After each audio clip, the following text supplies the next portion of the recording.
والصلاة والسلام على أشرف الأنبياء وسيد المرسلين سيدنا محمد وعلى آله وأصحابه أجمعين. اللهم صل على سيدنا محمد وعلى آل سيدنا محمد كما صليت على إبراهيم وعلى آل إبراهيم في العالمين إنك حميد مجيد. قال الله تبارك وتعالى في كلامه المجيد: أعوذ بالله من الشيطان الرجيم. بسم الله الرحمن الرحيم. وحل لكم ليلة الصيام الرفث إلى نسائكم هن لباس لكم وأنتم لباس لهن علم الله أنكم كنتم تختانون أنفسكم فتاب عليكم وعفى عنكم فالآن باشروهن وابتغوا ما كتب الله لكم وكلوا واشربوا حتى يتبين لكم الخيط الأبيض من الخيط الأسود من الفجر ثم أتموا الصيام إلى الليل ولا تباشروهن وأنتم عاكفون في المساجد تلك حدود الله فلا تقربوها كذلك يبين الله آياته للناس لعلهم يتقون. قال المؤلف والمفسر رحمه الله تعالى: أدام النفع بعلومه وعلومكم في الدارين آمين، إلى أن قال: هذه رخصة من الله تعالى للمسلمين ورفع لما كان عليه الأمر في ابتداء الإسلام، وإنه كان إذا أفطر أحدهم إنما يحل له الأكل والشرب والجماع إلى صلاة العشاء أو ينام قبل ذلك، فمتى نام أو صلى العشاء حرم عليه الطعام والشراب والجماع إلى الليلة القابلة، فوجدوا من ذلك مشقة كبيرة، والرفث هنا هو الجماع. اب مفسر رحمۃ اللہ علیہ قرآن مقدس کی ان آیات مبارکہ جو سورۃ البقرہ کی آیات ہیں اس پہ ارشاد فرماتے ہیں کہ ان آیات میں اللہ نے مسلمانوں کے لیے رخصت کر دی، یعنی جو چیز پہلے منع تھی اللہ نے اجازت دے دی، کیونکہ ابتدائی اسلام کے اندر حکم یہ تھا کہ جب آدمی افطار کر لے یحل لہ الاکل والشرب والجماع، یعنی مغرب کے بعد افطار ہو گیا، غروب ہونے کے بعد تو اب کھانا پینا بیوی کا ملنا حلال ہو گیا، لیکن کب تک؟ جب تک کہ وہ سو نہ جائے. اگر سو جائے تو سونے کے بعد نیند کھلے تو بس اب پھر کھانا بھی بند، پینا بھی بند، بیوی سے ملنا بھی بند، اب پھر اگلے غروب شمس تک. تو اس کے اندر ایک بہت بڑی مشقت تھی کہ بعض لوگ تھکے ہوتے تھے اور نماز عشاء کے بعد نیند نے غلبہ کیا، بیچارے سو گئے، اب اس کے بعد کھانا دوبارہ بند ہو گیا تو دو دن کا سمجھے روزہ ہو گیا. تو اس لیے فرماتی ہیں کہ فمتى نام أو صلى العشاء، اور جب وہ نیند کر لی یا نماز پڑھ لی تو حرم عليه الطعام والشراب والجماع إلى الليلة القابلة، پھر اگلی رات تک یہ تمام چیزیں حرام ہو گئیں. فوجدوا من ذلك مشقة كبيرة، تو اس سے ان کو بڑی سخت تکلیف ہوئی تو اللہ نے اجازت دے دی کہ بھئی اب رات میں غروب شمس ہونے کے بعد جب روزہ کھل گیا، افطار ہو گیا تو ہر چیز حلال ہو گئی، کھانا بھی حلال، پینا بھی حلال، سو جائیں نہ سو جائیں، اور پھر ساری جو ہے وہ آخر میں افضل ہے، اور صبح صادق سے پھر کھانا پینا اور بیوی سے ملنا بند ہوگا. اس کے بعد فرماتے ہیں والرفث هنا الجماع، یہاں جو لفظ ہے نا وحل لكم ليلة الصيام الرفث إلى نسائكم، کیونکہ رفث کا لفظ جو ہے نا اصل میں، جیسے میں نے خلاصہ درس میں بھی عرض کیا تھا کہ رفث کا معنی ہوتا ہے ہر وہ بات جو شہوت انگیز، یعنی ایسی بات کرنی جیسے میاں بیوی آپس میں باتیں اس قسم کی کرتے رہتے، یا بوس کنار، بیوی کو چھیڑنا، بیوی سے کھیلنا، بیوی سے گلے ملنا، یہ سب رفث میں آ جاتا ہے. تو لیکن رفث بمانے جماع بھی ہے، تو اس جگہ جو ہے آیت میں رفث جو ہے بمانے جماع ہے. تو اس لیے ہمیشہ یاد رکھیں کہ بعض اوقات ایک لفظ جو ہے اس کے کئی معنی ہوتے ہیں، یعنی ایک لفظ کے معنی بہت ہوتے ہیں. تو اس کے ساتھ جب سیاق اور سباق نہ دیکھا جائے تو پھر جو ہے معنی سمجھ نہیں آ سکتا. جیسے اب دیکھیں نا لفظ عین ہے تو عین ہماری اس آنکھ کو بھی کہتے ہیں عین. اسی طرح جو چشمہ نکلتا ہے پانی کا اس کو بھی کہتے ہیں عین. تو نہر جو ہے اس کو بھی کہتے ہیں عین. یہ جو گھٹنے کی ہڈی ہے اس کو بھی کہتے ہیں عین. اسی طرح جاسوس جو ہوتے ہیں ان کو بھی کہتے ہیں عین. سورج کو بھی کہتے ہیں عین. تو اب ہر جگہ تو عین کا معنی آنکھ نہیں کریں گے ورنہ تو سارا ترجمہ ہی تبدیل ہو جائے گا. تو لہذا دیکھنا پڑے گا کہ بھی اگر جملہ ہے کہ عین انکسرت کہ بھئی عین اس کی ٹوٹ گئی تو لیں گے ابھی ہڈی ٹوٹتی ہے بھئی اس کا معنی ہے کہ اس بیچارے کا گھٹنا ٹوٹ گیا. تو اگر کسی نے کہا کہ عین طلعت کہ بھئی عین جو ہے وہ طلوع ہو گیا تو ہم سمجھ جائیں گے بھی طلوع تو سورج ہوتا ہے نا. تو لہذا عین سے مراد یہاں سورج ہے کہ سورج طلوع ہو گیا. اور کہیں اگر لفظ لگے گا عین جرت کہ بھی عین چل پڑی ہم کہیں گے ہاں بھائی وہ نہر چل پڑی. تو عین سے مراد یہ جو ہے وہ نہر لے رہا ہے. تو یا محاورے میں آ جائے کہ عین اکتشفت کہ بھئی اس نے راز کھولا تو ہم کہیں گے ہاں وہ جو جاسوسی کر رہا تھا نا اسی نے راز کھول دیا. تو لفظ کے ساتھ محاورہ دیکھنا ہوتا ہے کہ سیاق کیا ہے سباق کیا ہے. اب جیسے مثلا یہی لفظ ہے احل لکم لیلۃ الصیام الرفث الی نسائکم. اللہ نے فرمایا کہ حلال کر دیا ہم نے روزے کی راتوں میں رفث تمہارا عورتوں کے ساتھ. اب لفظ رفث ہے. اچھا یہی لفظ بالکل قرآن میں دوسری جگہ موجود ہے. وَمَن فَرَضَ فِيهِنَّ الْحَجَّ فَلَا رَفَثَ وَلَا فُسُوقَ وَلَا جِدَالَ فِي الْحَجِّ. تو جس پہ حج فرض ہو گیا. اچھا اب یہ مانا بھی نہیں کہ حج فرض ہو گیا اپنے ملک میں ہے تو اب بیوی حرام ہو گئی یا بیوی سے ہاتھ لگانا بھی حرام ہو گیا. تو وہاں ترجمہ یہ لیں گے بھی حج فرض ہو گیا وہ حج پہ چل پڑا اب اس نے احرام باندھ لیا اب محرم بن گیا. تو حالت احرام کے اندر اب بیوی سے رفث منع. کیا مانا بیوی سے گوس کنار کوئی شہوت والی باتیں کوئی بے تکلفی کی میاں بیوی کی باتیں وہ بھی منع ہے. یعنی حالت احرام میں وہ بھی منع ہے. جماع تو جماع رہا بات کرنا منع ہے گندی. تو جماع تو خود بخود آرام ہو گیا. لیکن یہاں جو مسئلہ ہے تو یہاں مراد جو ہے فقط جماع ہے کیونکہ عورت سے بات کرنا تو روزے کے ساتھ بھی جائز ہے. اگر میاں بیوی روزے میں بیٹھے آپس میں بات کر رہے ہیں تو کوئی منع نہیں ہے بلکہ ایک بستر پہ لیٹ گئے تو کوئی منع نہیں. بلکہ اگر میاں بیوی نے ایک دوسرے کا بوس و کنار کیا منع نہیں لیکن مکروہ ہے. علماء نے لکھا کراہت ہے.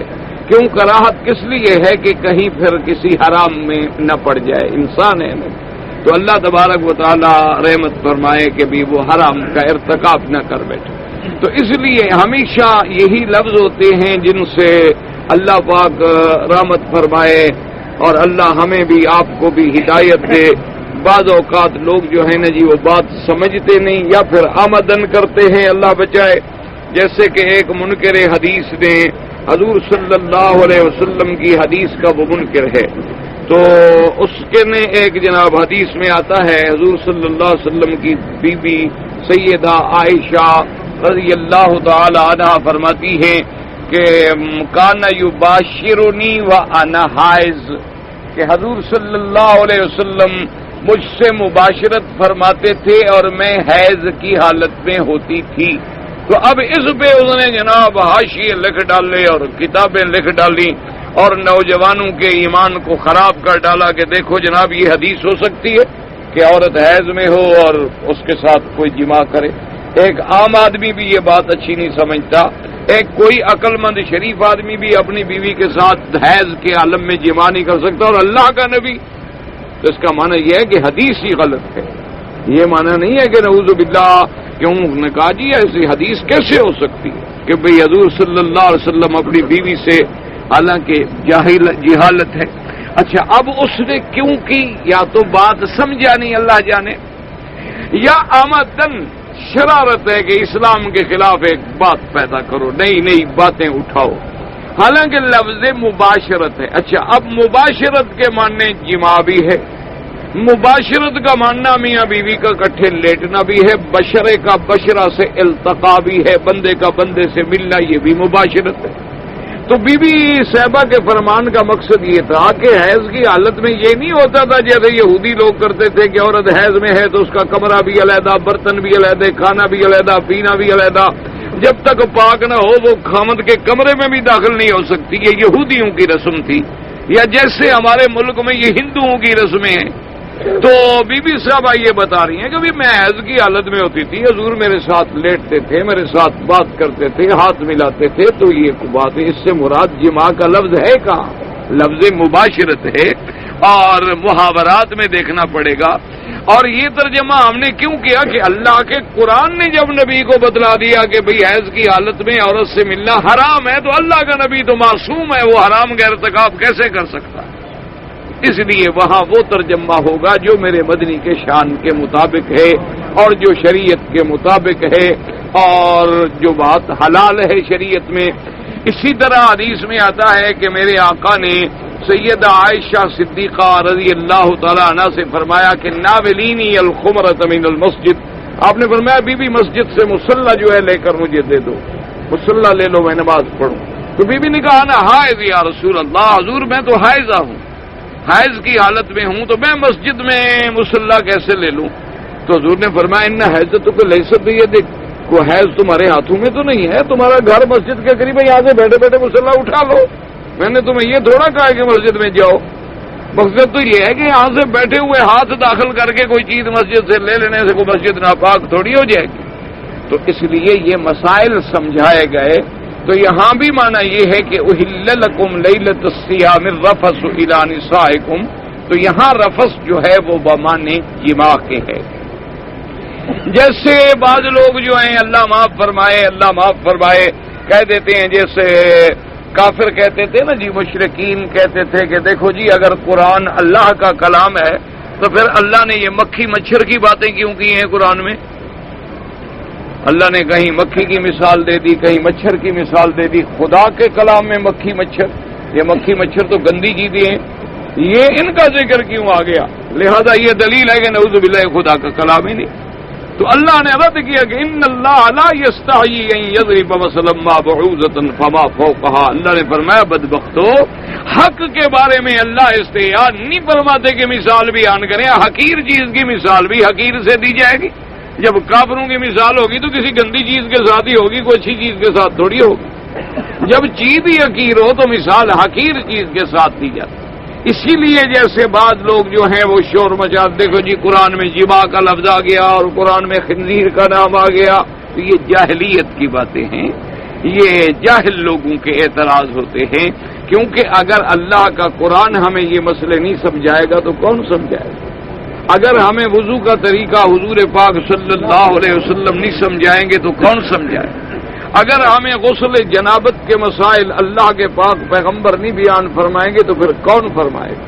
تو اس لیے ایسی باتیں نہیں ہوتی، جو حق ہے وہ حق ہے، شریعت کے اندر کوئی شرم نہیں ہوتا مسئلہ پوچھنے میں۔ جیسے ہمارے یہاں بڑا رواج ہوتا ہے، عورتیں آتی ہیں عمرے پہ، بعض کنواری بچیاں ہوتی ہیں اور ایام کے دن ہوتے ہیں، وہ شرم کے مارے بتاتی ہی نہیں ہے ماں باپ کو کہ مجھے حیض ہے، وہ اسی حالت میں طواف بھی کر لیا ثواب۔ یہ اچھا شرم ہے کہ تم نے ایک گناہ کا ارتکاب کر ڈالا، حرام حالت میں اللہ کے گھر میں داخل ہو گئی۔ تو اس لیے یاد رکھیں شریعت میں کوئی شرم نہیں ہوتا، کوئی مسئلہ ہے استنجے کا ہے، حیض کا ہے، نفاس کا ہے، حدیث میں ماشاءاللہ روایات بھری ہوئی ہیں، بیویاں آ کے حضور سے پوچھتی تھیں باقاعدہ، یعنی عورتوں سے نہیں اللہ کے نبی سے۔ ایک بیوی آ گئی حضور کی خدمت، کہنے لگی یا رسول اللہ حیض سے عورت کیسے غسل کرے، حیض کے بعد عورت کیسے پاک ہو؟ تو حضور صلی اللہ علیہ وسلم نے اشارے سے سمجھا دیا، فرمایا عورت کپاس شپاس رکھ لے، اور جب تسلی ہو جائے ابھی خون وغیرہ بند ہو گیا ہے، بدن صاف ہو گیا ہے، تو بدن کو دھو ڈالے، اور اس کے بعد جیسے نماز کا وضو کرتے ہیں اسی طرح وضو کرے، پھر اس کے بعد سر پہ پانی ڈالے اور پورے بدن پہ پانی پہنچائے، کوئی جگہ خالی نہ رہ جائے، بالوں کی جڑیں بھی پانی پہنچ جائے، اور ہر جگہ پہ پانی پہنچنے کے بعد غسل کرنے کے بعد عورت جو ہے وہ پاک ہو جائے۔ اچھا اب وہ جناب عورت پوچھنے لگی کہ حضور کا پاس کیسے رکھے؟ تو بی بی عائشہ صدیقہ نے پکڑ لیا، فرمایا اللہ کی بندی ہر بات تو اب نبی سے نہ پوچھو، کچھ باتیں ایسی بھی ہوتی ہیں جو عورت کو بتا دیتی ہے تو میں تمہیں سمجھا دوں گی، تو لیکن کوئی بات نہیں، کوئی شرم کی بات نہیں، دین کی بات ہے، دین کا مسئلہ ہے، کوئی شرم۔ ہمارے ہاں مصیبت تو یہ ہے کہ ہم جو بے دینی کی باتیں ہیں اس میں تو ہم شرم نہیں کرتے، اس میں تو ہم بڑے ڈھیٹ ہیں اور بے شرم ہیں۔ میں آپ کو اپنا واقعہ سناؤں۔ میں سبق پڑھا رہا تھا، میرے خیال میں ترمذی شریف تھی، حدیث کا سبق تھا، مدرسہ سولتیہ میں، پرانی بات ہے۔ میں پڑھا رہا تھا، ان کے کبھی استاد چلے جاتے تھے حدیث کے تو مہربانی کر کے مجھے کہہ دیتے کہ جی حدیث پڑھا دو۔ حدیث پڑھانی ہے، کوئی جہاں بھی کہے پڑھا دیں گے، اس میں کیا ہے، مانا تو پڑھنا پڑھانا ہے، خدا کرے کہ اللہ اس نعمت سے محروم نہ فرمائے۔ تو کوئی ہو، مدرسہ ہو، مسجد ہو، گھر ہو، اللہ کا دین ہے۔ اب ایک آدمی دین کے لیے کہتے، خیر میں پڑھا رہا تھا تو نوجوان طالب ہوتے ہیں، طالب تو آپ جانتے ہیں، طالب تو طالب ہوتے ہیں، تو ماشاءاللہ بڑے طالب ہوتے تھے، کچھ 50 60 70 آدمی دورہ حدیث کا طالب تھا۔ تو ایک حدیث سے مبارک میں واقعہ آ گیا کہ ایک آدمی نے حضرت عبداللہ ابن عمر سے رضی اللہ عنہما آپ کی خدمت میں اسی مکہ شریف میں، کعبہ شریف میں ایک مسئلہ پوچھا۔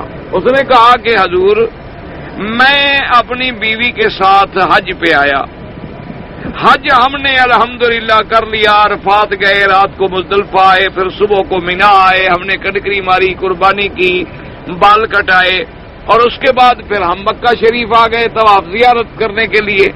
پھر ہم نے حضرت طواف زیارت کیا، طواف زیارت کرنے کے بعد ہم صفا مروہ دوڑے، صفا مروہ دوڑنے کے بعد تو جب ہم فارغ ہو گئے طواف اور صفا سے، ابھی ہم نے مینا جانا تھا، تو میں جوان آدمی ہوں، میں صبر نہ کر سکا، بیوی بھی جوان تھی تو میں اپنی بیوی کے ساتھ مل بیٹھا۔ تو اب مسئلہ بتائیں، میرا کوئی حج تو خراب نہیں ہوا، چونکہ ابھی تو مینا کی کنکریاں باقی ہیں، 11 کو کنکریاں مارنی ہیں، 12 کو کنکریاں مارنی ہیں۔ تو حضرت عبداللہ ابن نے فرمایا کہ لیس علیک شیء، کوئی حرج نہیں، کیونکہ تمہارا تو تحلل کامل ہو گیا کہ تم طواف زیارت بھی کر چکے اور صفا مروہ بھی دوڑ چکے، تم تو فارغ ہو گئے۔ اب جب تم دونوں فارغ ہو تو میاں بیوی مل سکتے ہیں۔ اور اس کے بعد حضرت عبداللہ ابن عمر مسکرا دیے، خود ہنس پڑے، یہ مسئلہ بتا دیا اس کو اور آپ کو ہنسی بھی آ گئی، آپ مسکرا دیے اور اس کو فرمایا ابھی تمہارے اوپر کوئی گناہ نہیں، کوئی دم نہیں، کوئی حرج نہیں، بالکل ٹھیک ہے، ہنس پڑے۔ تو اس نے کہا حضور آپ کو ہنسی کیوں آ گئی؟ تو انہوں نے فرمایا بھائی بات یہ ہے کہ مجھے اپنا واقعہ یاد آ گیا جوانی کا، کہ میں خود حج پہ آیا، طواف زیارت کر کے، صفا مروہ کر کے ہم واپس جا رہے تھے مینا میں۔ اچھا اس زمانے میں کتنے لوگ ہوتے تھے، جنگل تھے، پہاڑ تھے، کوئی آبادی تو تھی نہیں۔ تو مجھے راستے میں خواہش ہو گئی بیوی سے ملنے کی، میں نے بیوی سے کہا کہ مجھے تو ارادہ ہو چکا ہے، تو اس نے کہا کہ میں نے تو بال نہیں کٹائے ابھی، باقی کام تو ہم نے کر لیا لیکن میں نے بال نہیں کٹائے۔ تو میں نے کہا بیوی سے کہ عورت کے بال کاٹنا کون سا مشکل مسئلہ ہے، تھوڑے سے بال میں نے دان سے کاٹ دیے، ختم ہو گئی بات۔ پھر میں اپنی بیوی سے ملا، تو اس لیے مجھے وہ اپنی بات یاد آ گئی تو مجھے ہنسی آ گئی، تو بات ختم ہو گئی۔ اب میں سبق پڑھا رہا تھا، یہ حدیث مبارک تھی، تو اب طالب ہوتے ہیں جناب، اللہ پاک ہدایت دے ان کو بھی مجھے بھی، اب پتہ نہیں بیچارے کہاں ہوں گے، پرانی بات ہے۔ تو ایک طالب جناب وہ ایک دوسرے میں دیکھ رہا تھا، وہ ایک دوسرے کو ایسے ہاتھ مار رہے تھے، تو ایک طالب کو انہوں نے تیار کیا، تو اس نے کہا کہ استاذ میرا ایک سوال ہے۔ میں کہا جی فرمائیے۔ میں کہا دیکھیں جی عبداللہ ابن عمر اتنے بڑے شان والے آدمی ہیں، حضرت عمر کا بیٹا ہے، اور پھر وہ صحابہ ہیں، صحابہ محفوظ ہیں، تو کیا یہ 2-3 دن ان سے صبر نہیں ہو سکتا تھا کہ راستے میں اس نے بیوی سے کہہ دیا اور پھر ایسا؟ تو آج کل تو حاجی لوگ عام آدمی ہیں، وہ بھی 8-10-20 دن صبر کر لیتے ہیں، تو حضرت عبداللہ ابن عمر سے صبر نہیں ہوا۔ تو اس نے ایک سوال، تو میں نے اسے سمجھایا، میں نے کہا بیٹا دیکھو بات سنو، ان میں اور ہم میں فرق ہے۔ میں نے کہا وجہ یہ ہے کہ ہمارے حال یہ ہے کہ ہمیں گناہ سے تو شرم نہیں ہے، اور ان لوگوں کا کمال یہ تھا کہ گناہ کا تصور نہیں تھا، حلال سے شرم نہیں تھا، حلال حلال ہے۔ میں نے کہا اس کی مثال میں آپ کو دوں کہ مجھے مثلا اللہ نے گاڑی دی ہے، میں اپنی بیوی کے ساتھ مثلا مدینہ شریف جا رہا ہوں، گاڑی ہے میری اپنی ہے، میری بیوی ہے، میں ہوں اور کوئی نہیں گاڑی میں۔ اگر مجھے خواہش ہو جائے تو ہمارے معاشرے کا حال یہ ہے کہ پہلے تو میں جرت نہیں کروں گا بیوی کو یہ بات کہنے کی، چاہے مجھے کتنی خواہش ہو جائے، میں اپنی خواہش کو دباؤں گا، مٹاؤں گا، کوشش کروں گا کہ بھی گاڑی روک کے کوئی ٹھنڈا پانی پی لوں، کوئی ٹھنڈی شربت لے لوں، کوئی اور چیز لے لوں، لیکن بیوی سے نہیں کہوں گا کہ کیا کہے گی بیوی کے مولوی صاحب کا کوئی دماغ خراب ہو گیا ہے کہ اب ہم سفر کر رہے ہیں، آگے مدینہ شریف میں مکان نہیں ملے گا، مکان ہوگا، جگہ ہوگی، چلو وہاں آدمی اپنی خواہش پوری کر لیتا ہے، اب یہ راستہ ہے، ہم یہاں کسی قہوے پہ جائیں، کیا ضرورت ہے؟ میں جرت نہیں کروں گا، اور اگر میں جرت کر کے کہہ بھی دوں تو بیوی نہیں مانے گی، کہنے لگے جی ہاں بات تو ٹھیک۔ میں نے کہا اس کے بدلے میں اب دیکھو، اب دوسری بات پہ غور کرو کہ میں گاڑی پہ اکیلا جا رہا ہوں اور اللہ معاف کرے راستے میں خوبصورت نوجوان لڑکی مجھے نظر آ جائے تو میں بھی ذرا دیکھوں گا، وہ بھی دیکھے گی، اور بات بن گئی تو نہ وہ چھوڑے گی نہ میں چھوڑوں گا۔ تو نتیجہ کیا نکلا کہ ہمیں حرام سے شرم نہیں ہے، اب جو زنا ہے اس سے تو شرم نہیں، دوسرے کی بیٹی کو دیکھنے میں بھی تاکوں گا، دیکھو یہ اکیلی لڑکی کھڑی ہے، کیوں کھڑی ہے بڑی خوبصورت، قد اس کا بڑا ٹھیک ٹھاک ہے، اچھا بھی گاڑی ذرا قریب کر کے تھوڑا سا ہار نشان دو، دیکھو کیا رد عمل کا اظہار کرتی ہے، اور وہ بھی اگر ایسے میرے جیسی بری ہوئی تو وہ بھی مان لے گی ٹھیک ہے جی پیسے دے دو، بات ختم ہو گئی۔ تو حرام میں ہمیں شرم نہیں، ان کو حلال میں شرم نہیں کہ جب اللہ نے حلال کیا، میری بیوی ہے، مناؤ، عرفات ہو، مزدلفہ ہو، مکہ ہو، مناؤ، راستہ ہو، کوئی بات ہو، میرا حق ہے، میری بیوی ہے، میرے لیے حلال ہے، شرم کیا مانا؟ تو ان کو حلال سے شرم نہیں تھا، ہمیں حرام سے شرم نہیں، اتنا فرق ہے ان میں اور ہم میں۔ اب تم جانو صحابہ پہ اعتراض کرو یا صحابہ کے مقام عظمت کو دیکھ کے فیصلہ کر لو۔ اب دیکھا نہیں ہے کہ اللہ کے نبی خاتم الانبیاء یعنی معصوم محمد مصطفیٰ، اور میرا ایمان ہے کہ اگر حضور چاہے نا کہ ساری زندگی بھی عورت کے قریب نہ جاؤں تو اللہ نے حضور کو یہ طاقت دی تھی، میرا یہ ایمان ہے۔ حضور اتنی پاک تھے، حضور اتنی معصوم تھے، حضور نے جو شادیاں کی ہیں وہ اللہ کا حکم تھا، حضور نے جو شادیاں کی ہیں وہ ہمیں سبق دینے کے لیے کی ہیں، ورنہ میرے مدنی اگر چاہیں تو انہیں تو ضرورت ہی نہیں تھی، وہ تو اللہ کے ذکر میں کھو جاتے تھے۔ یعنی آپ اندازہ کریں ایک دفعہ حضور اللہ کی یاد میں ایسے خدا کے ذکر میں بیٹھے ہیں، ایک روایت میں آتا ہے کہ بی بی عائشہ فرماتی ہے کہ میں آئی قریب، میں نے سلام کیا تو اس نے پوچھا کون ہو تم؟ میں نے کہا حضور میں آپ کی بیوی عائشہ۔ کون ہے عائشہ؟ میں نے کہا حضور ابو بکر کی بیٹی۔ فرمایا کون ابو بکر؟ یعنی آپ اندازہ کریں وہ میرے پاک نبی جو عین شباب میں، عین جب میرے مدنی کی جوانی کا سورج عین نصف النہار پہ تھا، مہینہ مہینہ غار ہرا میں بیٹھے اللہ کی یاد میں گزار رہے ہیں، ان کو کیا ضرورت تھی؟ اور حضور صلی اللہ علیہ وسلم کو اللہ نے اپنے نفس پہ، اپنے بدن پہ، اپنے جسم و جان پہ، اپنے قوا پہ اتنی قوتیں عطا فرمائی تھیں کہ آدمی کو غلط راستے کی طرف تو شیطان ہی وسوسہ ڈال سکتا ہے نا۔ اللہ کے نبی کے لیے تو شیطان بھی ناکام ہو کے ختم ہو گئے جب حضور نے فرمایا ہر انسان کے ساتھ قرین ہے۔ صحابہ نے پوچھا حضور آپ کے ساتھ بھی؟ فرمایا ہاں میرے ساتھ بھی، لیکن ولکنہ اسلم، وہ بھی مسلمان ہو گیا۔ یعنی اب کون میرے نبی کے دماغ میں غلط خیال کوئی نہیں ڈال سکتا، اتنا پاک رسول ہیں۔ لیکن جب حجۃ الوداع پہ آ رہے ہیں، ساری حدیثیں کھول کے دیکھیں کہ میرے پاک نبی مدینے پاک سے روانہ ہوئے اور ذل حلیفہ جو آج کل جسے آپ پیر علی کہتے ہیں، اس جگہ کا نام ہے ذل حلیفہ، جہاں میقات ہے، جہاں مسجد ہے، جہاں سے احرام باندھتے ہیں، یوں سمجھ لیں اور نام جو ہے وہ آج کل بیر علی کے نام سے مشہور ہے. اور ہمارے یہ برادری جو ہے نا ملنگ برادری، انہوں نے یہ مشہور کر رکھا ہے کہ حضرت علی رضی اللہ تعالیٰ عنہ کے زمانے میں یہاں بڑے دے رہتے تھے. ایک دیو تھا بڑا، حضرت علی نے اس دیو کو پکڑ کے اس کنویں میں قید کر دیا تھا، تو لہذا یہ بیر علی بن گیا. حالانکہ یہ بالکل گھڑنتو ہے، اس کا کوئی نہ واقعہ ہے نہ قصہ ہے نہ حقیقت ہے. یہ لوگ ہیں بنا لیتے ہیں جو مرضی ہے. تو اچھا بات کہتے ہیں کہ نہیں جی نہیں، یہاں حضرت علی رضی اللہ تعالیٰ عنہ کی بہت بڑی جائیداد تھی. یہ کنواں حضرت علی کے نام، وہ حضرت علی کی تو جائیداد تھی نہیں خدا کے بندو. تو حضرت علی رضی اللہ تعالیٰ عنہ کے کہاں کنویں آ گئے تھے مدینہ شریف میں؟ تو یہ بات بالکل غلط ہے. بہرحال نام ذل حلیفہ ہے، وہاں کوئی علی نامی کوئی عرب گزرا ہوگا، اس کے نام سے وہ کنواں آج تک بیر علی کے نام سے مشہور ہے. تو بہرحال جب حضور پاک یہاں آئے تو آپ نے رات کو یہاں قیام فرمایا. تو ایک رات میں میرے مدنی پاک اپنی ساری بیویوں کے پاس تشریف لے گئے اور ان سے ملے.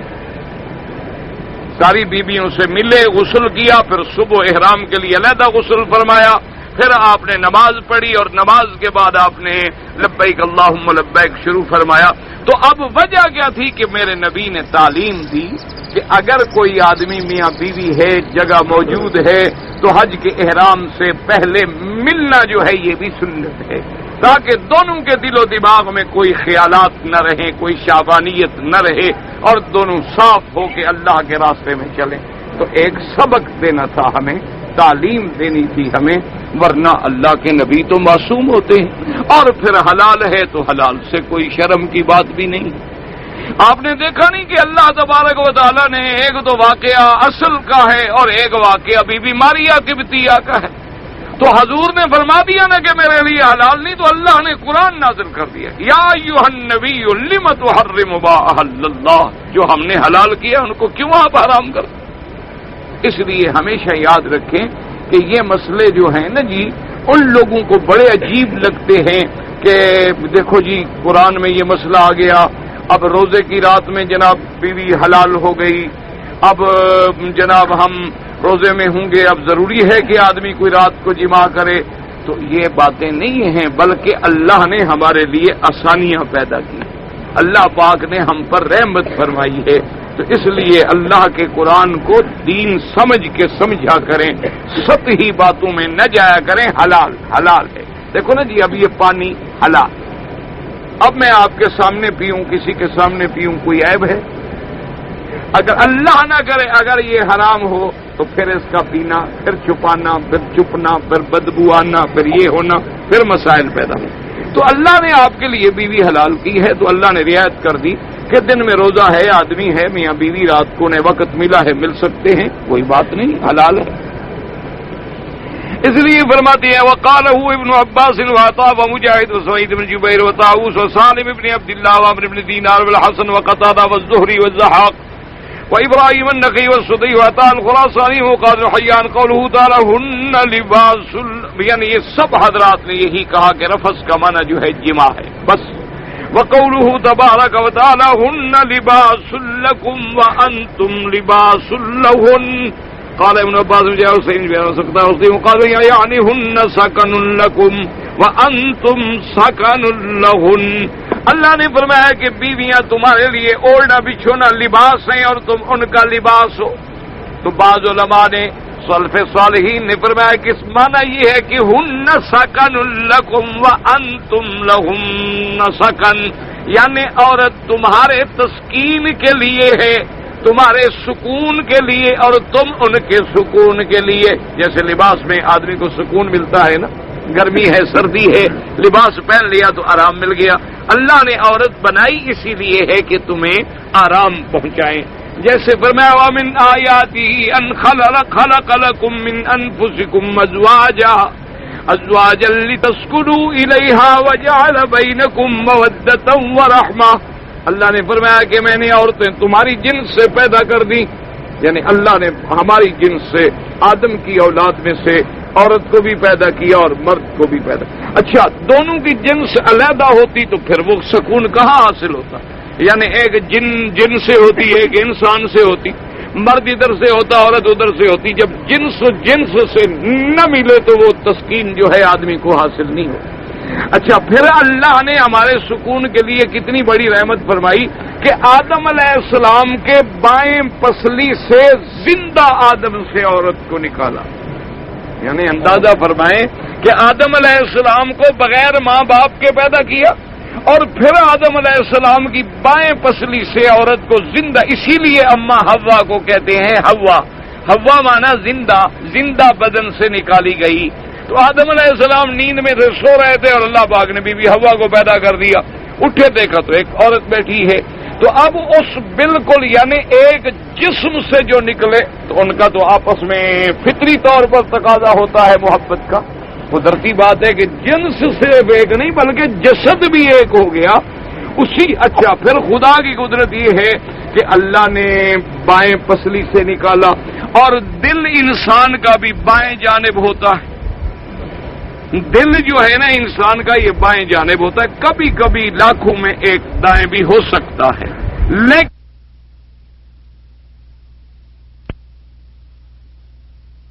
اللہ کا عذاب ہے.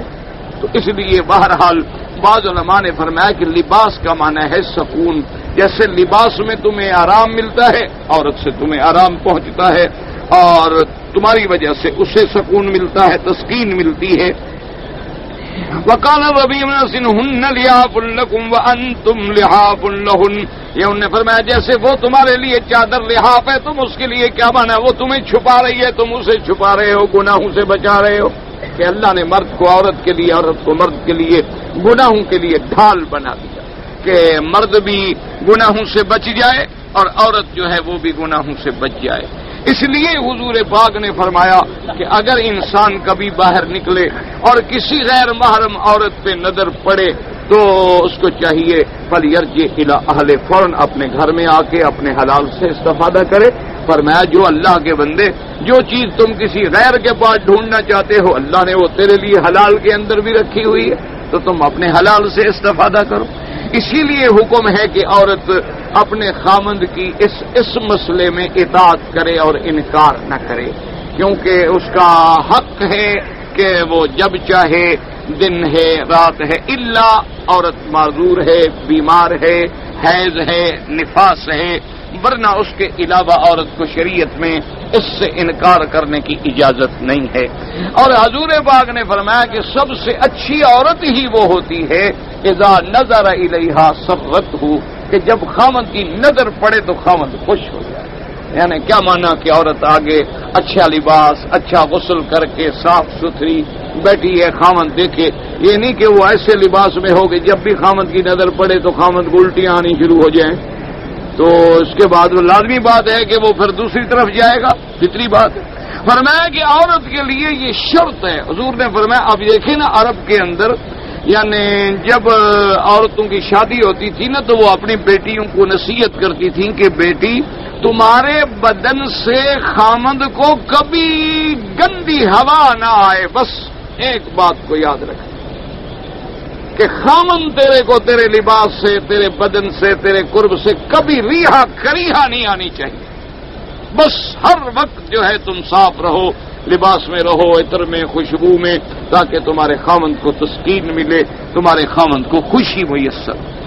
اور دوسرا حضور نے فرمایا کہ اذا امرها اطاعته، اور سب سے عورت اچھی وہ ہوتی ہے کہ جب خامند حکم کرے تو کہہ کہ بالکل اطاعت کرے، فرما برداری کرے. وَإِذَا غَابَ عَنْهَا حَفِظَتْهُ، اور جب خامند باہر چلا جائے تو پھر اس کی عزت کی حفاظت کرے، اس کی امانت کی حفاظت کرے، اس کی دولت کی حفاظت کرے، اس کے مال کی حفاظت کرے. فرمایا یہ سب سے اچھی عورت. اور حضور پاک نے فرمایا نعم المتاع والمرأة الصالحة، فرمایا کہ دنیا کی سب سے بہتر چیز جو ہے نا دنیا کی نعمتوں میں پاک بی بی صالحہ عورت جس کو مل جائے سمجھو کہ سب سے بڑی نعمت تمہیں مل گئی. حضور صلی اللہ علیہ وسلم نے فرمایا کہ وہ آدمی بہت خوش نصیب ہے کہ جس کو صالحہ عورت مل جائے. صالحہ کا کیا معنی؟ اللہ کے حقوق بھی ادا کرے اور بندوں کے حقوق بھی ادا کرے.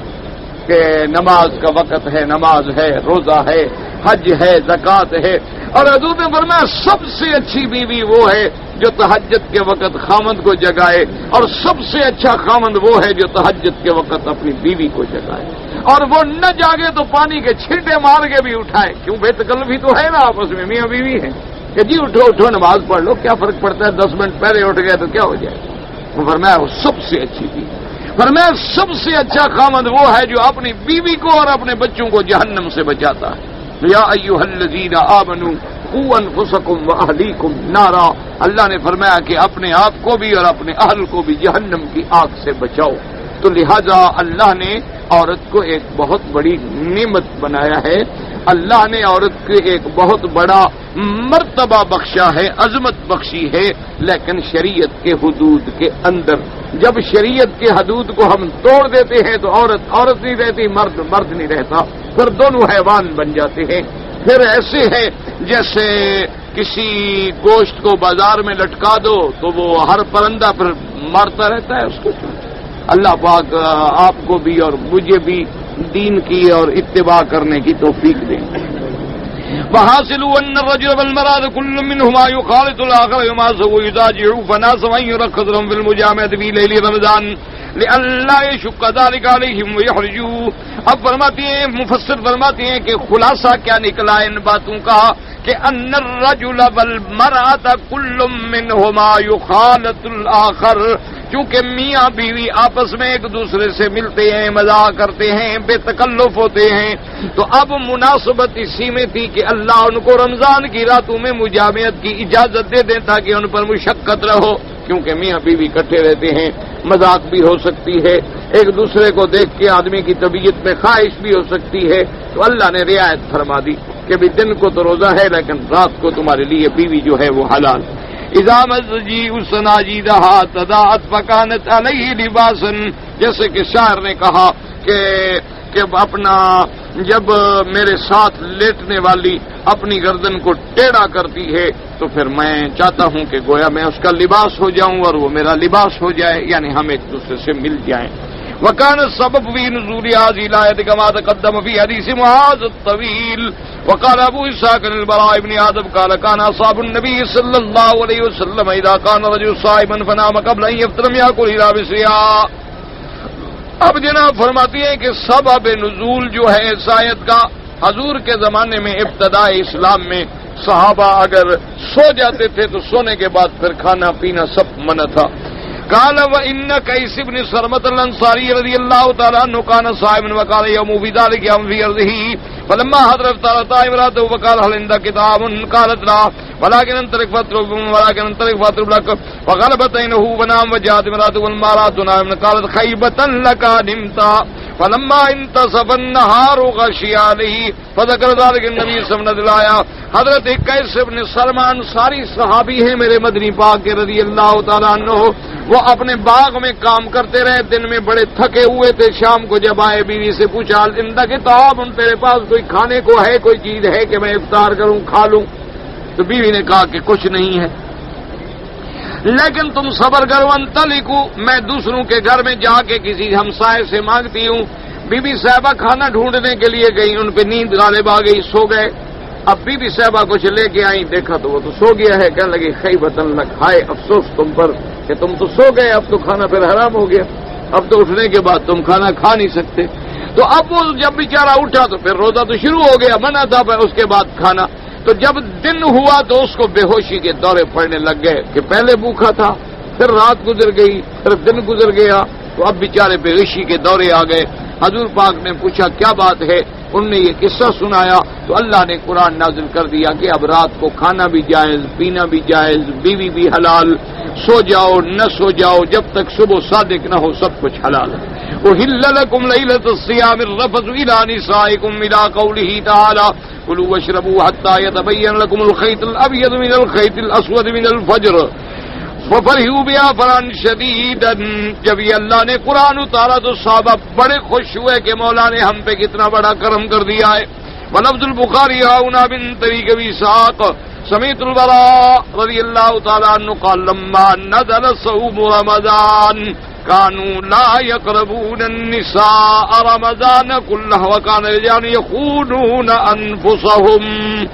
اب حضرت امام بخاری رحمۃ اللہ علیہ نے حضرت برا رضی اللہ تعالی عنہ کی روایت سے یہ بات بھی نقل فرمائی ہے کہ حضور کے زمانے میں اول اسلام میں جب رمضان کا مہینہ آ جاتا تو اب جو تھے مرد جو تھے وہ رمضان میں رات کو بھی عورتوں سے نہیں ملتے تھے، منع تھا، لیکن کبھی کبھی انسان ہے نفس سے خیانت ہو سکتی ہے، تو اس وجہ سے بڑی پریشانی تھی، اللہ نے رعایت کر دی۔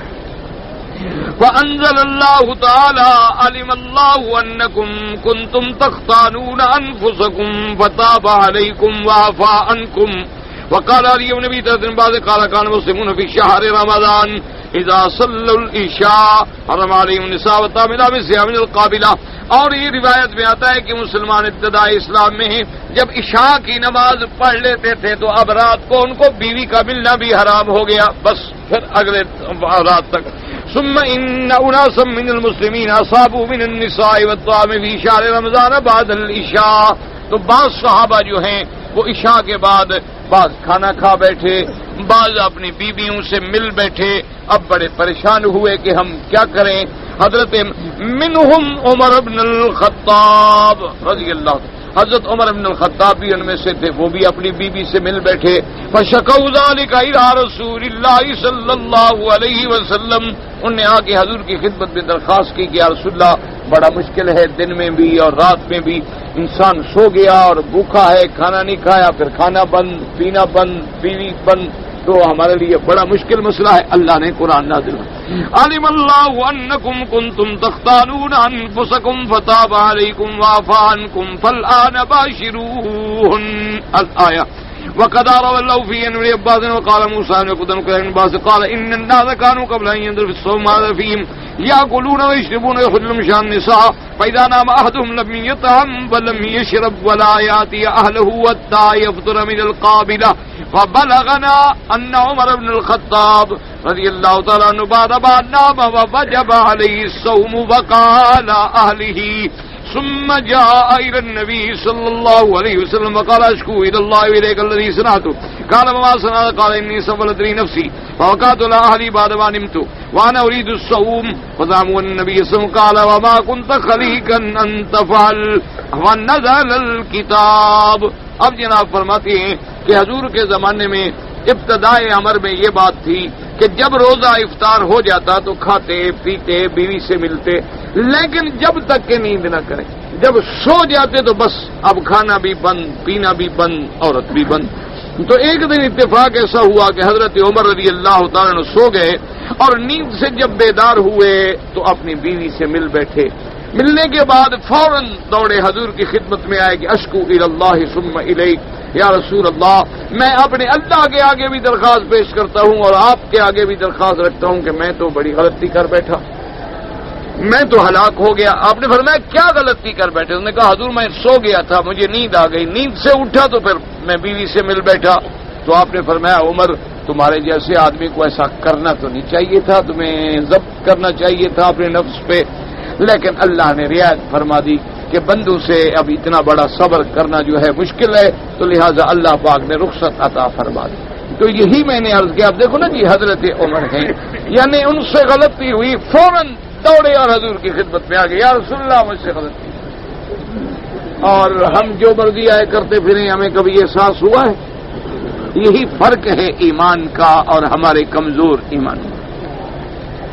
اللہ تبارک و تعالی رحمت فرمائے۔ آج یعنی آپ دیکھ لیں کہ اگر وہ ان لوگوں کو حضور کے فرمان پہ عمل کرنے سے عشق تھا، عشق، حضور کی بیوی تھی، بی بی سودا، بوڑھی ہو گئی، وہ کافی عمر کی بیوی تھی، حضور نے جب شادی فرمائی تب بھی ان کی عمر مبارک زیادہ تھی، بی بی سودا بوڑھی عورت تھی، حتیٰ کہ آخری عمر میں حضور نے یہ بھی ارادہ فرما لیا تھا کہ بی بی سودا کو میں طلاق دے دوں۔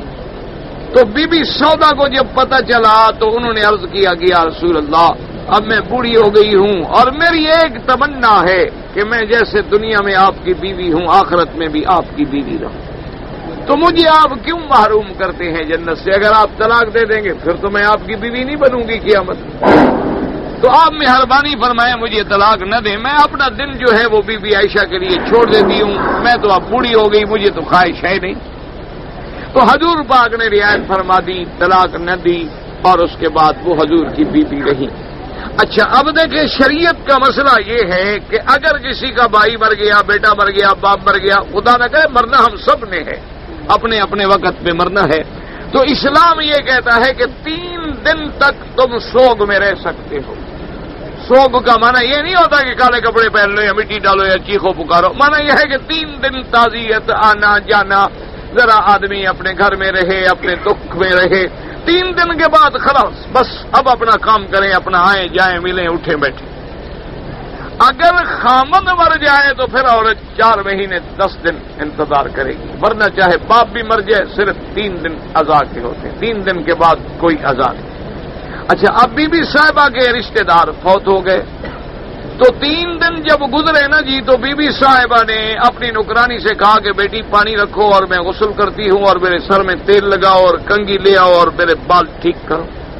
تو ایک ہمسائی جو گھر میں آئی تو انہوں نے دیکھا تو انہوں نے یعنی ہنسی مذاق میں محبت میں انہوں نے کہا اماں سودا اب تو بوڑھی ہو گئی، آج کیا خیال آ رہا ہے، اچھے کپڑے بھی پہن رہی ہیں اور بال بھی بنا رہی ہیں اور غسل بھی فرما رہی ہیں۔ انہوں نے کہا بی بی اللہ کے رسول کا حکم ہے کہ 3 دن سے زیادہ سوگ نہیں ہوتا، تو میرے عزیز فوت ہو گئے تھے، 3 دن گزر گئے تو میں سوگ سے نکل رہی ہوں کہ محمد مدنی کا فرمان پورا ہو۔ یہ ان لوگوں میں تڑپ تھی کہ سنت رسول پہ عمل۔ اب ہمارے ہاں یہ مسئلہ ہی نہیں، ایک صحابی رسول ہیں، میدان کارزار گرم ہے، جہاد ہو رہا ہے، ایک عورت کی خدمت میں آئے، وہ بھی مجاہدین کے ساتھ آئی ہوئی تھی، عورت خیمے میں تھی، ان کی خدمت میں آئے اور آ کے کہنے لگے کہ بی بی آپ بیوہ ہیں اور عدت آپ کی گزر چکی ہے اور میں شادی کرنا چاہتا ہوں، چونکہ حضور پاک نے فرمایا ہے کہ شادی کرنا جو ہے وہ سنت ہے، نکاح سنت ہے، تو میں اللہ کے رسول کی سنت پوری کرنا چاہتا ہوں، اگر تم راضی ہو جاؤ تو میرے ساتھ نکاح کر لو، لیکن ایک بات سن لو میں نے کل شہید ہو جانا ہے، یہ بات بھی ساتھ سن لو، ابھی سے دماغ میں رکھ لو، میں صرف اس لیے شادی کر رہا ہوں کہ مرنے کے بعد کہیں حضور یہ نہ فرما دے کہ تم نے میری سنت پہ کیوں عمل نہیں کیا، میں حضور کی سنت سے اعراض کر کے جاؤں تو کہیں حضور ناراض نہ ہو جائے، اور میں کل بی بی مجھے یقین ہے خدا پر، میں شہادت کے لیے آیا ہوں، میں شہید ہو جاؤں۔ تو بی بی نے کہا کہ ٹھیک ہے، اگر تم میں اللہ کے رسول کی سنت پہ عمل کرنے کا اتنا جذبہ ہے تو میں شادی کرنے کے لیے حاضر ہوں۔ اب کوئی ہے ایسی عورت جو کہتے ہیں؟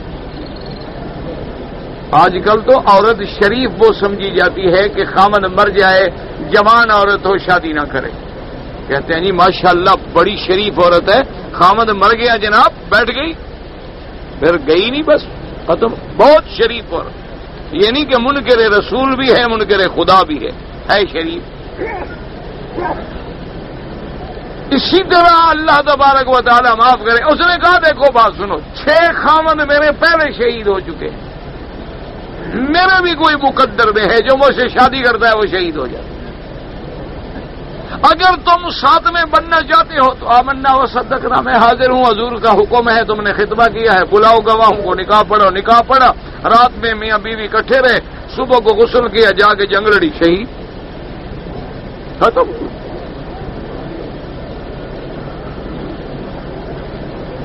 اصل میں مشکلات یہ ہیں کہ ہمارے ہاں ہم ہندوؤں کے ساتھ رہے ہیں کافی عرصہ، مشکل یہ ہے ایک تو ہم پہ 250-300 سال تک اس انگریز ملعون لعین نے ہم پر اپنا اقتدار تسلط رکھا، اس نے تو ہمارا جو حلیہ تھا نا وہ بھی بگاڑ دیا، اس نے جناب ایک سب سے پہلا جو ہمارے لیے انتظام کیا نا کہ بھی جو انگریزی پڑھے گا نوکری اسی کو ملے گی، بس باقی تم محدث بن جاؤ، مفسر بن جاؤ، بخاری شریف پڑھانے والے بن جاؤ، تمہیں چپراسی بھی کوئی نہیں لگائے۔ تو اب سب لوگوں نے اپنے بچوں کو وہیں ڈالنا تھا جہاں نوکری ملے، مسجدوں میں ڈال کے بیچارے کیا کرتے، مسجد میں پڑھانے والے کو تو نوکری ملتی نہیں، تو اب جناب وہ پرائمری اور مڈل اور سکول اور کالج، اسی لیے کہا تھا نا اکبر الہ آبادی نے کہ یوں قتل سے بچوں کے وہ بدنام نہ ہوتا، افسوس کے فرعون کو کالج کی نہ سوچی، اس نے کہا بے وقوف آدمی نے 70,000 بنی اسرائیل کا بچہ ذبح کر دیا، پاگل کالج بنا دیتا، کالج سے بھی کبھی نبی نکلتا ہے بلا؟ نہ آپ کے کالجوں سے کوئی نکلا ہے؟ مرزا قادیانی نکلا ہو تو بتا. سوال پیدا نہیں ہوتا جی، وہ تو تعلیم کا انہوں نے ایسا زہریلا انجیکشن لگایا ہے نا جی ہمیں، کہ جو بچے ہمارے بیچارے اللہ ان پہ رحم فرمائے، جو پرائمری سے لے کر ایم اے تک، M A L L B تک، پھر اس کے بعد اور آگے چلے جائیں پی ایچ ڈی تک، پھر اور آگے چلے جائیں یونیورسٹیوں تک، وہ ایسا زہریلا علم ہے کہ جب پڑھ کے واپس آئیں گے سب کچھ ہوں گے مسلمان نہیں،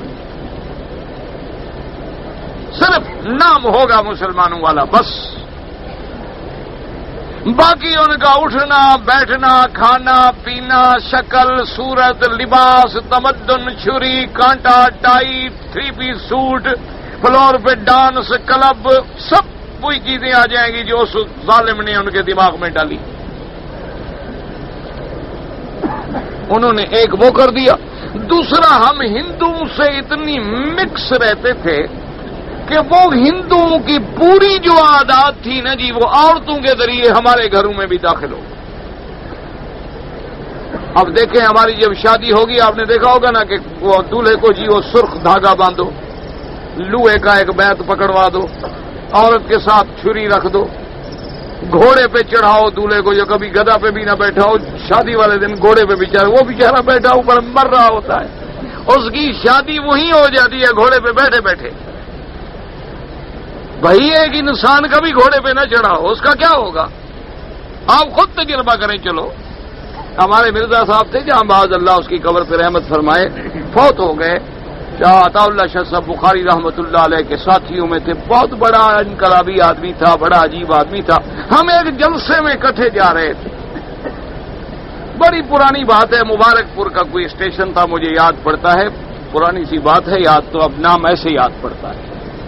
تو بہرحال وہاں جو جلسہ تھا تو ذمہ داروں نے ہم کوئی 5-7 مولوی اکٹھے ہم نے اترنا تھا ٹرین سے اور پھر جلسے میں جانا تھا. وہ گھوڑیاں لے آئے، دیہات کا راستے ہوتے تھے، کہاں گاڑیاں ہوتی تھی، گھوڑیاں یا اونٹ وہ جناب بڑی بڑی خوبصورت گھوڑیاں مانگ کے لے آئے. ان کو پتہ تھا کہ ایک میں جو ہے ان چیزوں کا ذرا شوقین ہوں، مریض ہوں گھوڑیوں کا، کیونکہ ہم بلوچ لوگ دیہاتی لوگ تو ہوتے ہیں ایسے.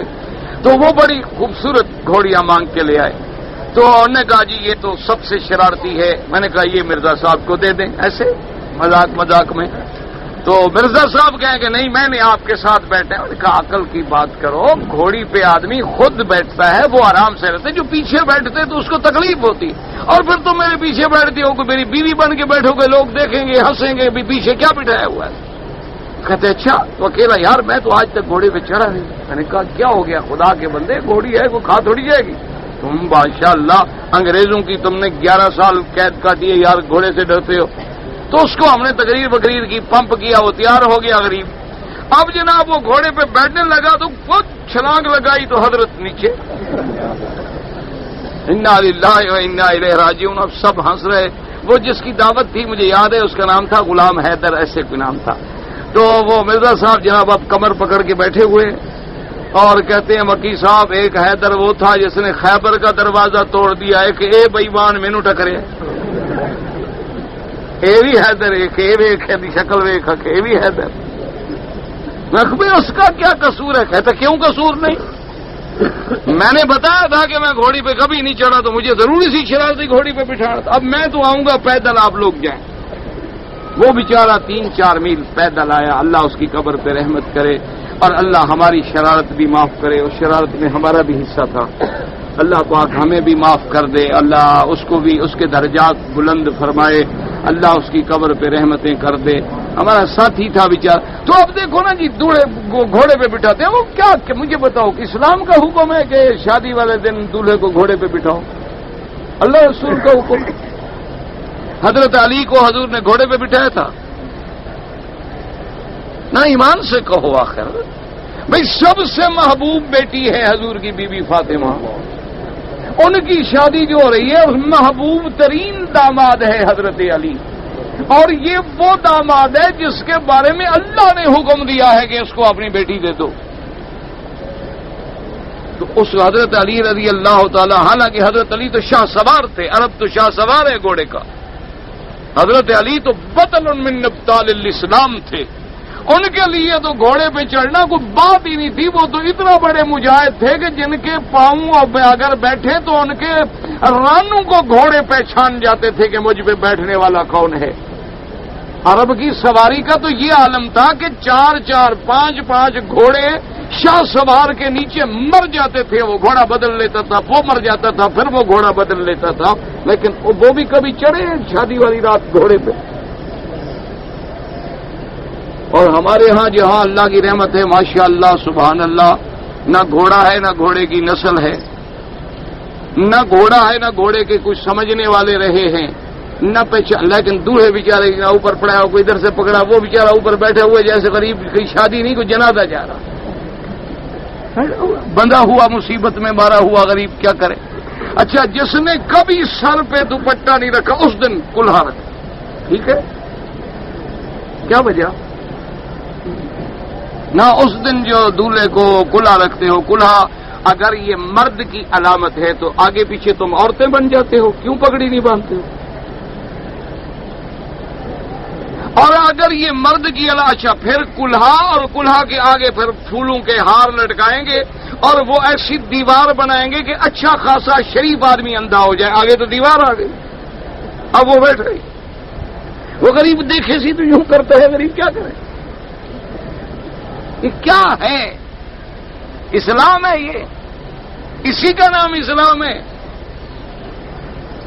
یہی دین ہے، یہ سب ہندوؤں کی رسمیں ہیں، یاد رکھو، ہندوؤں کی رسمیں ہیں۔ اور جناب اچھا، عورت کو پھر پیچھے باندھ دیتے ہیں مرد کے ساتھ، اچھا وہ کبھی غریب کبھی گھوڑے پہ نہیں بیٹھا، پیچھے عورت ہے، دونوں بندے ہوئے ہیں کہ گرے تو دونوں مرے جان چھوٹے، ایک نہ مرے کٹھے مرے، ستی ہو جائیں دونوں۔ انا للہ و انا الیہ راجعون۔ آپ نے دیکھا ہوگا، مجھ سے زیادہ ماشاءاللہ معلوماتی لوگ ہیں، ہندو جو ہے نا وہ پھیرے دیتے ہیں، اور خامد آگے چلتا ہے، اس کے دوپٹے کے ساتھ مرد کو باندھ دیتے ہیں، یا مرد کے دامن کے ساتھ عورت کو باندھ دیتے ہیں، وہ جناب چکر لگاتے ہیں، اور وہ ان کے جو ہوتے ہیں نا جوگی پتہ نہیں پنڈت خبیث، وہ کوئی اشلوک مشلوک پڑھتے رہتے ہیں، ادھر ادھر الغم بلغم کرتے رہتے ہیں، وہ جب 7 چکر پورے ہوتے ہیں تو نکاح پکا ہو گیا۔ یہ بھی جناب اسی طرح باندھ کے جا رہے ہیں۔ اچھا، آج کل جو بڑے آدمی ہیں وہ کیا کرتے ہیں جی، قرآن شریف لے کے کھڑے ہو جاتے ہیں جی، قرآن کے نیچے سے گزارو دولہا دلہن کو، تاکہ اللہ کا قرآن ان پہ لعنت کرے کہ بدبختو، تم نے مجھے کبھی نہیں پڑھا، اب میرے نیچے گزر رہے ہو، میں تو تم پر عذاب بن کے گروں گا۔ اور جنہوں نے ساری زندگی ہاتھ نہیں لگایا، قرآن کے نیچے سے گزارو گے تو کسی ہندو کو جو گزارو مسلمان ہو جائے گا، چلو لے کے کھڑے ہو جاؤ، گزارو رام چندر کو نیچے سے مسلمان ہو جائے گا، کسی کرتار سنگھ کو نیچے سے گزارو مسلمان ہو جائے گا۔ اسی لیے کہا تھا نا بزرگوں نے کہ خرے عیسیٰ اگر مکہ رود ہنوز خر باشد، کہ عیسیٰ علیہ السلام کا گدھا جو مکہ شریف چلا جائے، گدھا انسان نہیں بن جاتا، گدھا گدھا رہتا ہے، انسان انسان رہتا۔ جنہوں نے ساری زندگی قرآن نہیں پڑھا، ساری زندگی قرآن شریف کے نیچے سے، اچھا وہ کیا کرتے ہیں؟ سبحان اللہ جی، دوہا جان اونچا رکھ دو، ہاتھ نہ لگے، اونچا اونچا بیٹا، اونچا اونچا، اوپر 3-4 غلاف دے کے پھر ایک تھیلی بنا کے رسی بھی باندھ دو کہیں کھل نہ جائے۔ خدا کا خوف کرو، قیامت میں جاؤ گے تو پتہ چلے گا۔ انا للہ و انا الیہ راجعون۔ دعا کرو اللہ ہمارے حال پہ رحم کرے، دعا کرو اللہ ہمیں کافروں کی رسموں سے بچائے، اللہ ہمیں ہندوؤں کی لعنت سے بچائے، اور دعا کرو اللہ تبارک و تعالی جو ہمارے مسلمانوں پہ انہوں نے ظلم کیے ہیں، اب اللہ ان سے خود بدلہ لے۔ اور کشمیر کے لیے خصوصی دعا کیا کرو، اب تو وہ بیچارے اسباب کی حد تک بے سہارا ہو گئے، لیکن اللہ سے تو لا امیدی نہیں۔ کسی نے اپنے وطن سے السلام علیکم یا رسول اللہ کہا تو جائز ہوگا، وہ جب یہ کہہ رہا ہے الصلاۃ والسلام علیکم یا رسول اللہ، تو کیا عقیدہ ہے؟ اگر عقیدہ یہ ہے کہ میرا یہ صلاۃ و سلام حضور سن رہے ہیں اور حضور کو پکار رہا ہے اور ندا کر رہا ہے، تو یہ شرک اور کفر ہے۔ اگر عقیدہ یہ ہے کہ جیسے درود پہنچایا جاتا ہے یہ بھی درود ہے اللہ پہنچائیں گے، پھر کوئی بات نہیں۔ اولیاء اللہ کی کرامات جو ہیں وہ حق ہیں، بالکل۔ انبیاء کا معجزہ حق، اولیاء اللہ کی کرامت حق۔ سمجھا گئی؟ جو نبی کے معجزے کا انکار کرے وہ بھی کافر ہو جاتا ہے، اللہ کے اولیاء کی کرامت کا انکار کرے وہ بھی کافر ہو جاتا ہے۔ اولیاء اللہ کی کرامت حق ہے۔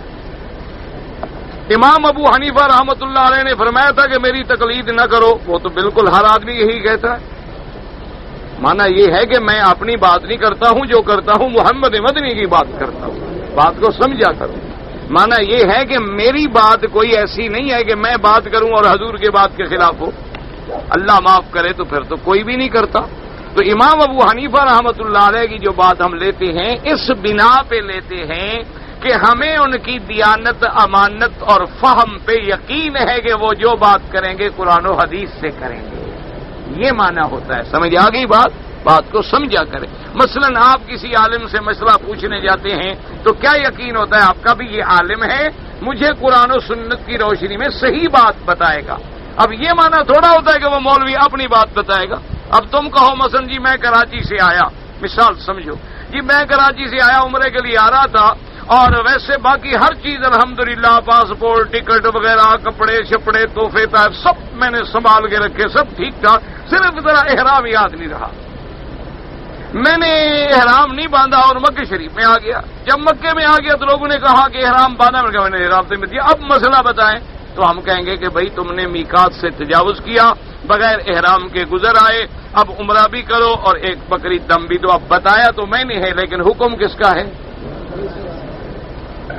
تو امام کا معنی یہ ہوتا ہے کہ ہمیں ان کے قول پہ، ان کی تحقیق پہ اعتماد ہے کہ ان کا زمانہ حضور کے زمانے کے زیادہ قریب تھا، وہ ہم سے تقوی میں زیادہ تھے، علم میں زیادہ تھے، فضل میں زیادہ تھے، اور تابعین کے زمانے کے لوگ تھے۔ بھئی انہوں نے جو بات محمد مدنی کی سمجھی ہے وہ ہم سے زیادہ بہتر سمجھی ہے، لہذا ہم ان کی سمجھی ہوئی بات کو قبول کر لیں۔ بات تو اللہ رسول کی ہے۔ حتیم شریف کو حجر اسماعیل کیوں کہتے ہیں؟ اس لیے کہ اسماعیل علیہ السلام